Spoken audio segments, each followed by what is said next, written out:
Hey guys, it's AJ. Welcome back to my channel. Yeah, you got a notification from me uploading a video. I know it's been a while.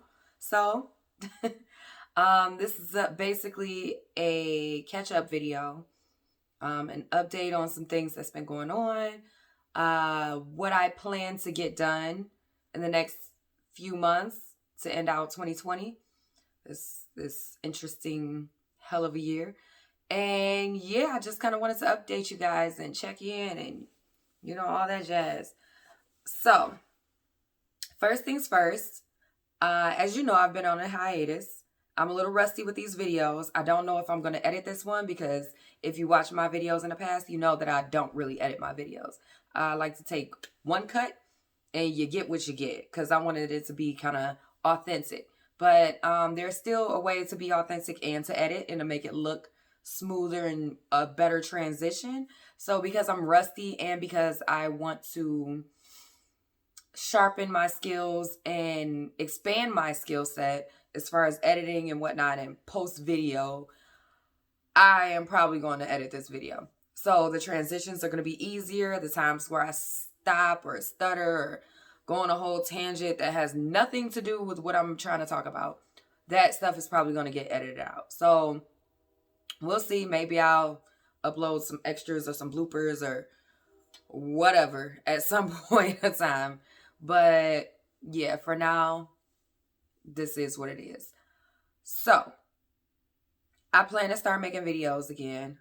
Also, I'm drinking wine right now, so don't mind me. But I plan to start making videos again. And this is the first one of my set of videos and getting myself back in the routine of things. So I'm thinking about twice a week. Right now, I am trying to get back into the right mental capacity. So I have been struggling with my mindset for the past few months, as a lot of us have, because this COVID stuff, between COVID, the protests, the civil unrest, the racial inequalities, the political world, that the negativity all around, especially in media and social media and media overload, everything has just been too much. Like, entirely too much. Plus personal things. I've been having some health issues and I had a lot of unanswered questions. There's a lot of things that are still pending for me.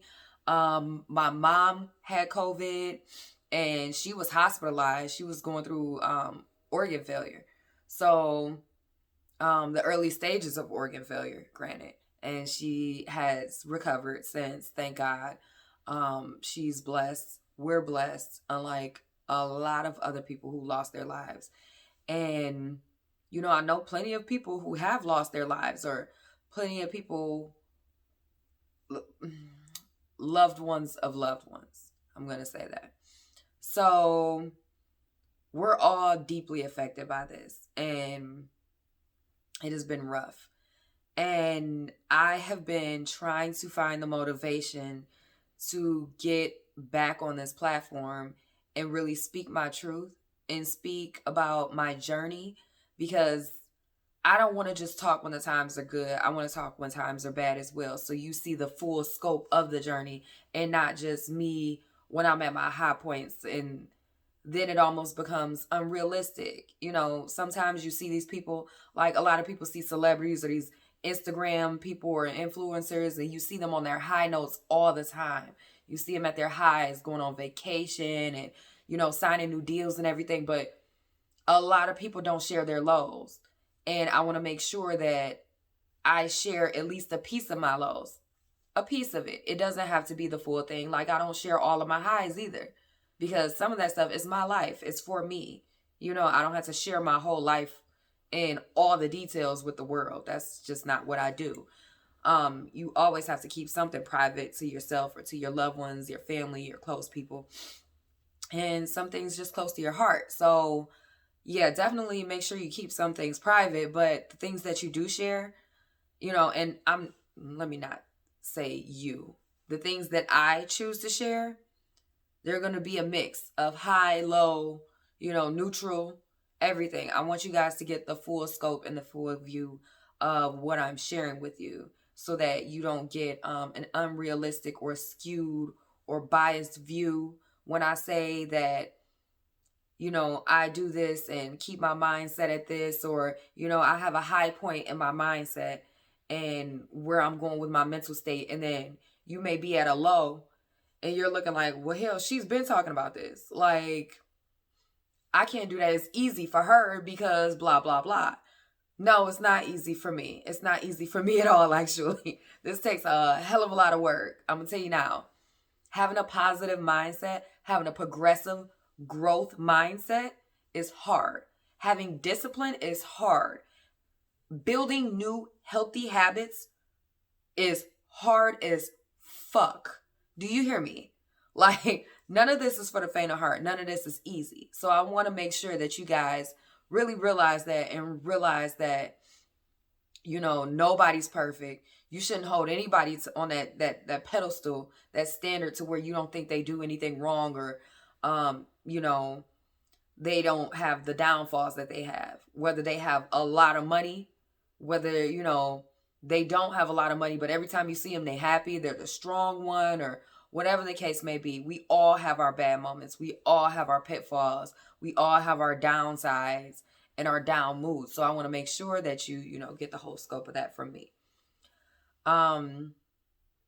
So basically, I don't want to run down the whole timeline because, well, not in detail. I'm going to kind of glaze and glance through it. But so I think my last video was maybe in February.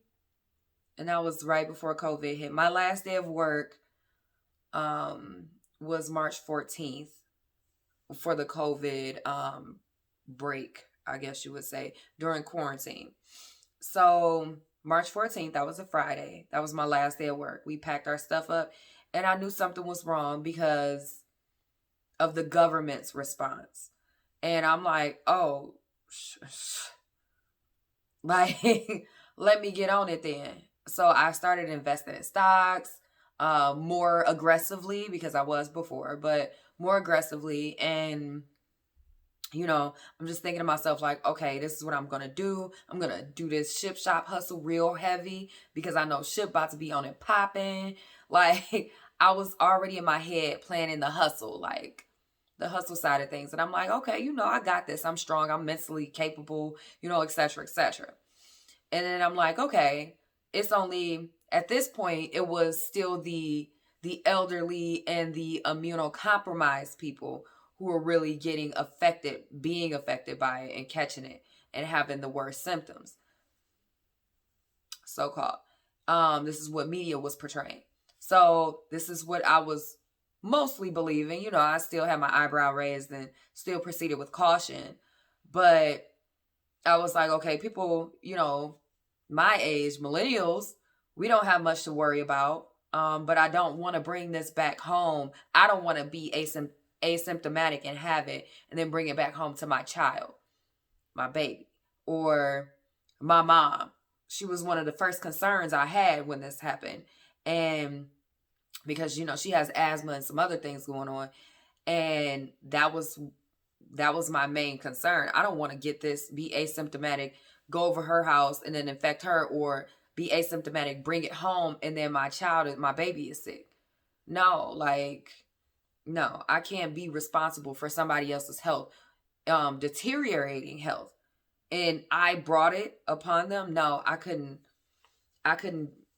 wouldn't be able to mentally cope with that. It would be very hard for me to do so, especially if their health just plummeted like that. No. So, even though I was very tempted by ship shopping, I decided not to. And I decided I was going to focus on me and personal development, get more so into real estate and insurance and sales jobs and things of that nature, because I really want to get my sales skills on point. I really feel strongly about sales. I feel strongly about the skill of sales. But I can't sell anything that I don't believe in. So I had to do research, etc., etc. all that jazz. But then COVID hit hard close to me, and my mom got it. And it was rough, but I didn't break down a lot and cry all day and cry all night. I got in autopilot mode and I handle business, basically. I am my mom's eldest child. So, and I'm very close to her. And so I handle business for my mom anytime. So that's not the issue. I'm sorry, y'all. But I handle her business a lot. So I basically took over her business and handling that, making phone calls, updating family and friends, trying to handle as much business so she doesn't get behind, paying bills, etc., etc. So I was doing all of that and then still making drop-offs and making sure she was okay and, all of that. So then I was coming home and at the door, I would have my change of clothes. I would shed clothes as soon as I come in the door. We have a bathroom right in our entryway. So I would go beeline straight to the bathroom, shower, change clothes, get cleaned up, and then I would Lysol, spray down everything, then throw my clothes in the wash in the other bathroom. So it was stressful. And then my daughter, didn't comprehend. Kids don't comprehend what's going on. This is heavy, especially at the very beginning. So when I come in the door, my daughter is usually like, "Mommy," and wants to give me a hug and stuff. And it's like, no, you can't touch me. I'm dirty, and I don't know what kind of germs I have on me. So mommy needs to go straight to the bathroom. And starting with that transition was extremely hard. It was extremely hard because they need time to process that, and for her to internalize that, I felt guilty and I felt bad and for saying stuff like that or brushing her off. And I know it was a momentary thing because as soon as I come out and I'm clean and everything, then it's back to the hugs, cuddles, and kisses and everything. But at the same time, it's reality is settling in and it's getting heavier by the moment. So went through all of that. My mom ended up getting sicker, and she called me one day to help her out in the house because she couldn't make it to the kitchen. I went over there and I felt death in the room. I don't know. I'll get into the spiritual side of all of that at some other point. Because that's a whole different story. But I have had experiences. I'm very aware about energies. And I'm very sensitive to energies. And we're just going to keep it at that. So I felt death in the room. I felt her energy draining. It was depleted damn near at that point. Damn near completely depleted. And I felt a dark energy in the room. I felt a sense of hopelessness in the room. I felt a lot of different things. But the summation of it was death was near. So I went into, oh no, panic mode. And I was like, no, I'm taking you to the hospital tonight, right now. Right now. My mom couldn't get up. She couldn't. Listen, had to help her get ready, all that stuff. And to the hospital we went because no. And her doctors told her if she wouldn't have made it when she did, she would have died a few hours later. So the fact that that even happened was just, and, they weren't letting anybody in the hospital. I don't know if they are now, actually. I think they got a little more lenient where they let one person at a time in or whatnot. But I don't think at the COVID wing, no, nobody's allowed. So this was the point in the hospital where if you drop them off, that's it. That's it. You don't see them. You better call and talk to the nurses or hope they can talk on the phone. The patient can talk on the phone because you can't go in. They're not accepting visitors, anything. So you got to say bye at the door and then that's it. So I'm like, oh my God, like, and I'm hearing and reading stories on social media about people who are dropping their loved ones off, and that's the last time they've seen them. So it's like, oh my God, is this the last time I see my mom? Like, oh my God, like, I can't process this. So in a way, the hospital was a relief because I didn't have to keep going back and forth and checking on her every hour or whatever, like my anxiety was pressing me to do. But at the same time, it caused more anxiety because it's so much that it's unknown. So I was blowing up the nurse line, calling my mom, texting her, and luckily she's still reaching out to me, and I was the liaison between her and the rest of the world. So she would only contact me, and then I would reach out to everyone else.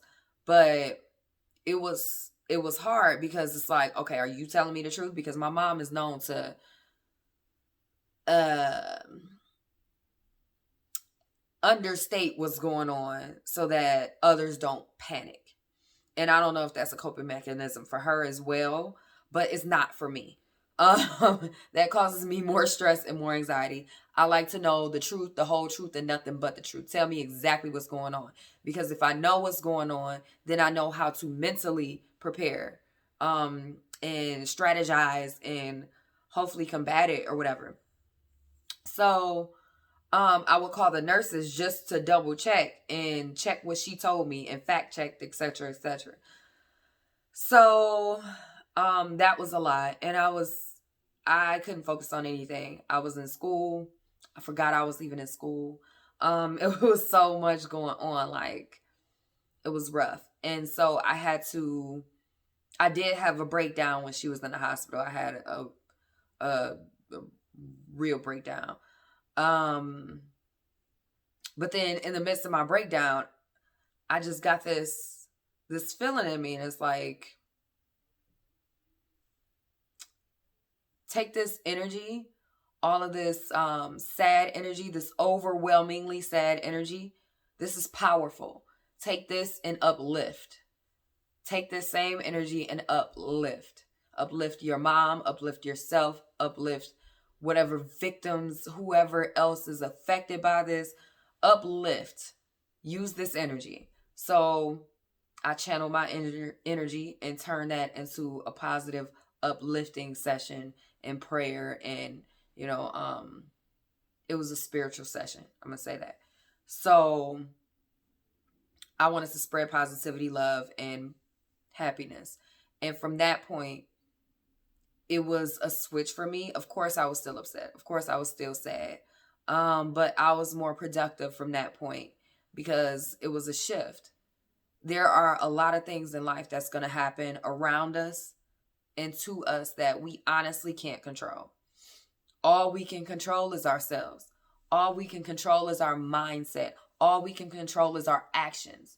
So I had to change what I could in order to not only cope, but progress with life and to continue on what I was doing and to be strong because I was breaking down. Like, as a person, as a parent, as a friend, as a significant other, as a everything, I completely withdrew. I withdrew from the world. And I do that. I shut down when I get overwhelmed sometimes. And yeah, I really needed the help. And Jerome really helped me because he was really there for me. And of course, as a father, he was there for Yomi when my balance wasn't on as a mother. Like, I was out of there. I was out of there. So as I, worked up my strength and got better and mentally and better with my time and, being present, because that's one thing I had to relearn is to how to be present in the moment. Yeah, then I could be a better parent and a better person and a better friend, etc. A better person all around. So that all happened, and of course I wasn't focused on making a YouTube video. I thought about it, yes, because these videos are always in the back of my mind at some point, no matter what I'm going through, because I like to share what I'm going through and I like to talk. and I like to help people. So it all comes together so beautifully wrapped in a good YouTube platform. So it's always something, and it's always something that I'm learning or something that I'm going through, part of my journey that I'm like, somebody else could use this and relate, or this could help somebody in a way. So I was thinking about it, but that wasn't anything I was actively pursuing. I had to play catch up, and I was off of work, working from home, and I work at a preschool. So imagine that, doing these virtual classes for preschool students. Yeah, attention spans, no, parent involvement, as much as they can, because parents, just like I'm working from home, they got to work from home. My kid is in preschool in the classes, so I got to have her do her work. Then I'm working and trying to do my work and record videos for the students. And that's another thing. Like, it was like screen time overload. It was a lot. And right now we're still currently doing virtual classes, and we give that option for families as well. So I'm still on the screen and doing that, but it's calmed down dramatically, and it's not as stressful because we have some kind of direction now, as opposed to when all this began, because everybody was lost and just winging it. So we have some structure, and we have some, we got a feel of it now, so we're good. But then I had some health issues. Now, I'm not going to get into it because I'm going to get into it, but I'm not going to get into specifics. Because one, like I said, I'm not going to share everything. Some things are just for me and the people around me. But two, I don't have an official diagnosis. Basically, it's an assumed diagnosis. An educated assumption based on blood work and things of that nature. But I won't know until the end of this month, officially. But I'm already starting treatment for this issue. And it's not a bad treatment or anything. It's literally just medicine I take every day. But it's and it's nothing contagious or anything like that. It's not like that. But I have been having so many issues with my joints and with my body failing. I'm saying failing me, but basically I have been having pain like no other. By the end of the day, if I have an active day, by the end of the day, it hurts for me to walk. It hurts sometimes I can't make a fist. Sometimes when I'm off of work and my baby wants me to pick her up, I have to pick her up with my forearms like this because I cannot grip my hands. It hurts. So I'm 30. I just turned 30 in July. There's no reason I should be going through stuff like this. Not at all. So I'm getting some questions answered, and I'm getting a lot of blood drawn and a lot of hoopla, basically. So, I'm trying to figure everything out on that front. And then I'm chronically anemic. I've always had anemia issues to some extent, but right now is bad. So it's to the point I could like have fainting spells and stuff. So I'm trying to make sure I'm always exhausted between the joints and then my iron levels and anemia and red blood cell count low and ferritin levels and all that. Everything having to do with iron is low. Like everything. Hemoglobin, everything. So I am exhausted and fatigued almost all the time. Like almost all the time. And I want to go out and have a social life. But mind you, we're still in the middle of a pandemic. Let's not forget that. And I'm talking present day right now. So yes, I go out every now and again. I do wear a mask. I do protect myself.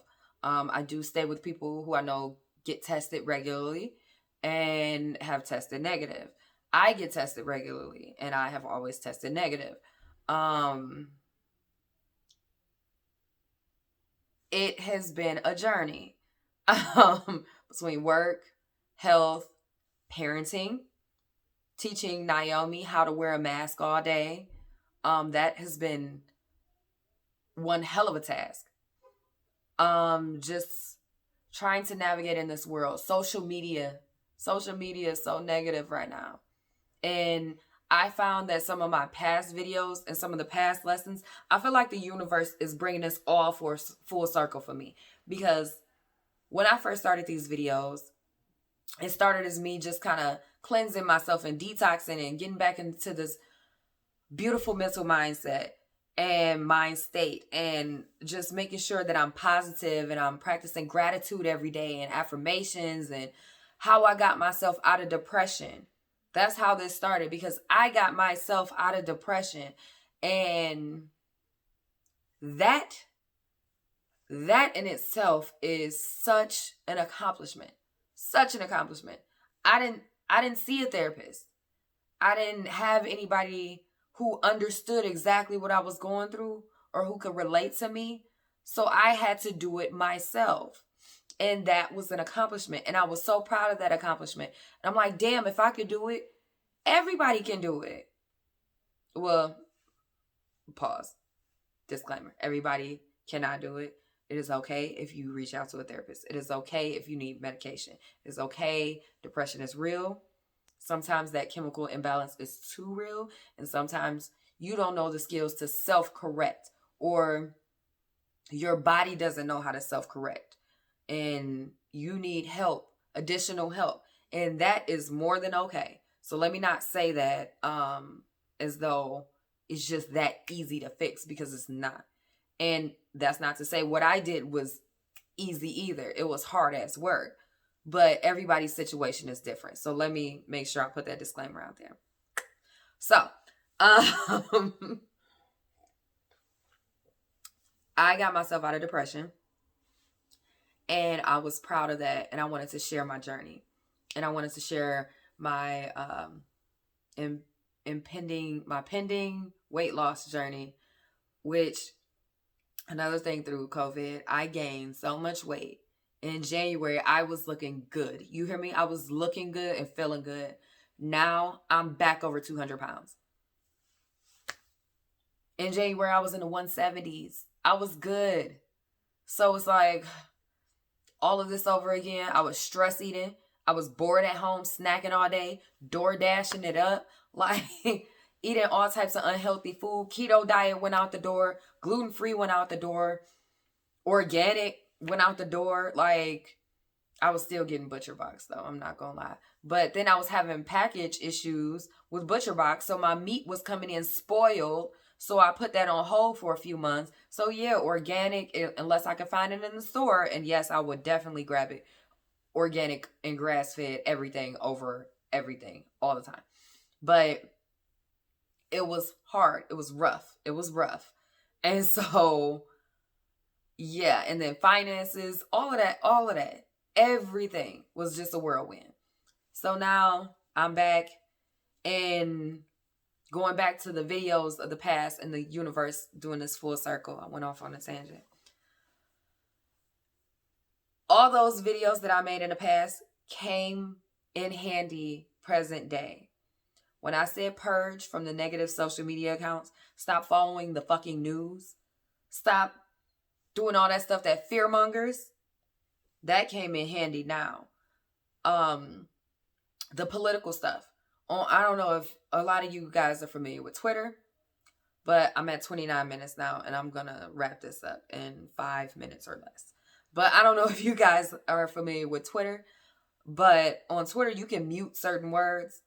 When I tell y'all, I muted so many words: Trump, politics, Republican, Democrat, election, convention, national convention, Proud Boys, racism, racist, mass shootings, murders, homicide, all of that. This political stuff, cannot deal. I cannot deal. I'm aware of what's going on. I'll read on my own, but I make sure if I do, I read at least 3 articles on the same thing from different sources. on the same topic, because people are extremely biased right now. We are living in an extremely biased era. We're living in an extremely polarized era. And it's like, okay, if you don't choose this side, you have to be on this side. There's no in the middle.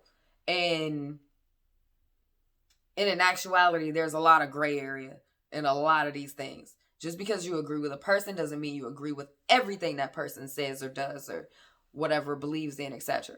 Because I'm not even about to get into my political views.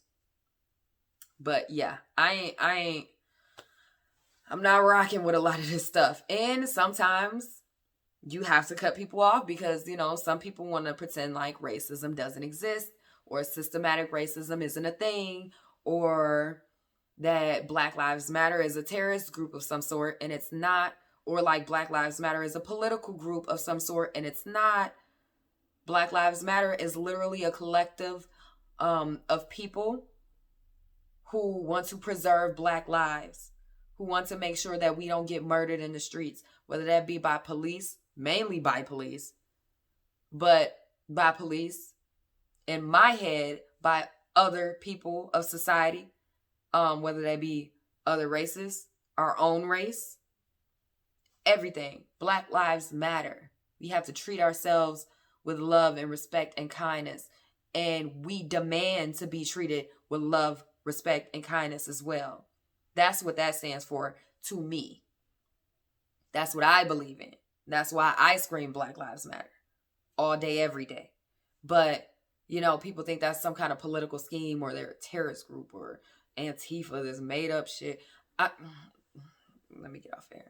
Anyway, so the political stuff, yes, I'm just veering out of it. I don't want to have any political conversations. I don't want to get into that because it stresses me out, and I need to conserve my peace. The negativity, the fear mongering of the news and the media outlets, ridiculous.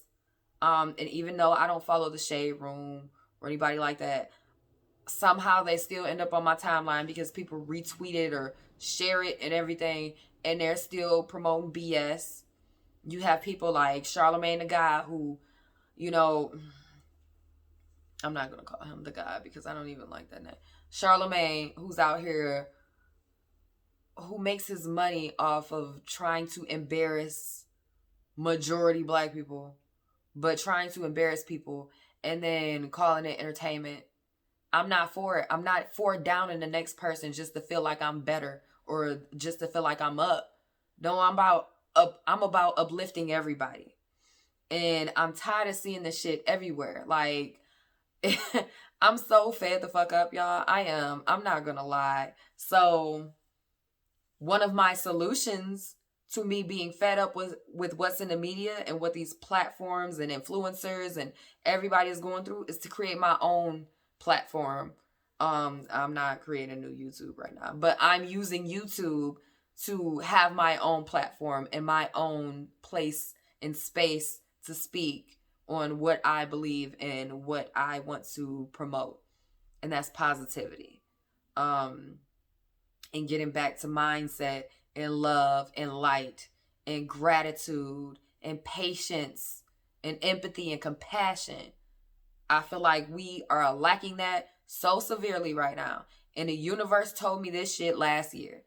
And that's why when I got out of that depression, it all happened in such a beautiful timeline that I can't help but to think it was a sign and it was meant to be. I meant to survive. I am meant to survive this whole situation. I am meant to spread what I've learned in my journey to everyone I can and to help whoever I can. So that's what I'm going to do. And that's why I'm back on YouTube. So with that said, 34 minutes in, trying not to get too whoop whoop, like hyped up and everything. But I just wanted to give you guys an update about what was going on, why I've been gone, what I've been up to, what my plans are. So twice a week is the plan. And yeah, I'm going to keep on uploading these. I'm going to have different videos. I'm going to try and keep the Motivation Monday up, but maybe Feel Good Friday. I don't know. I don't know what days of the week. That'll just be by ear for now. But yeah, Thank you for watching. Thank you for listening. Spread love. Think of at least 5 things you're grateful for tonight or this morning or whenever you're watching this. And remind yourself of these every single day, throughout the day. Do this every single day. I'm telling you, this will help so much because I stopped for a while. Especially during this quarantine stuff. But getting back into the routine of things, it's uplifted me so much. I cannot express to you how much this helped. Gratitude is the foundation to positivity and uplifting and elevating your life and your mindset. So with that said, thank you so much. Like, comment, subscribe, hit that notification bell. And, if you got anything to add or anything, comment below. And, or if you just want to talk and kick it, have a good conversation, don't try and flirt with me or anything like that. But yeah, besides that, you can hit up my inbox, ajstepsofalchemy@gmail.com. I will put that below. Ciao. Be safe, y'all.